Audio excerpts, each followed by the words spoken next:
சிலருடைய வாழ்க்கையில பின்தொடர்ந்து வருகிற சாபம், பின்தொடர்ந்து வருகிற பாவம். வேதம் தெளிவாய் சொல்கிறது, பாவம் மன்னிக்கப்படாவிட்டால் உன் வீட்டு வாசப்படியில படுத்து கிடக்கும். பாவம் மன்னிக்கப்படாவிட்டால் நீ செத்து போன பின்பு உன் எலும்புக்குள்ள அடப்பட்டு மண்ணோட படுத்துக் கொள்ளுமா. என்னங்க கொஞ்சம் ஆச்சரியமா இருக்குல்ல? அதனாலதான் சொல்றாரு ஆண்டவர், பாவ மன்னிப்பு கேளு, அறிக்கை செய்து விட்டுவிடு, இனி எனக்கு வேண்டாம். இந்த பாவ மன்னிப்புல ஒரு பெரிய ஆசீர்வாதம் இருக்கிறது. இந்த பாவ மன்னிப்பு ஒரு விசேஷித்த ஆசீர்வாதம்.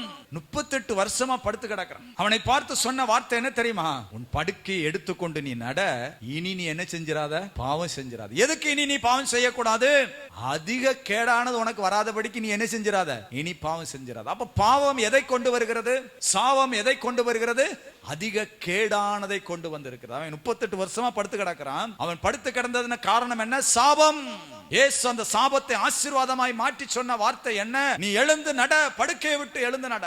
எழுந்து நடந்ததும் அந்த சகோதரனை பார்த்து சொல்லுகிறார், இனி மாத்திரம் என்ன செஞ்சிராத, பாவம் செஞ்சிராத. நீ நல்லா நடந்துட்டா, உன் வியாதி உன்னை விட்டு நீங்கிட்டு. 38 வருஷம் உனக்கு பிரச்சனை இருந்தது உண்மைதான், நீ படுத்து கிடந்தது உண்மைதான். ஆனா இன்றைக்கு உன் சாபம் எப்படி மாறிடுச்சு? ஆசீர்வாதமா மாறிடுச்சு. உன் பாவத்தை நான் மன்னிச்சிட்டேன். ஆனா இனி நீ என்ன செஞ்சிராதே, பாவம் செஞ்சிராத. எதுக்கு பாவம் செய்யக்கூடாது? அதிக கேடானது உனக்கு வராதபடி.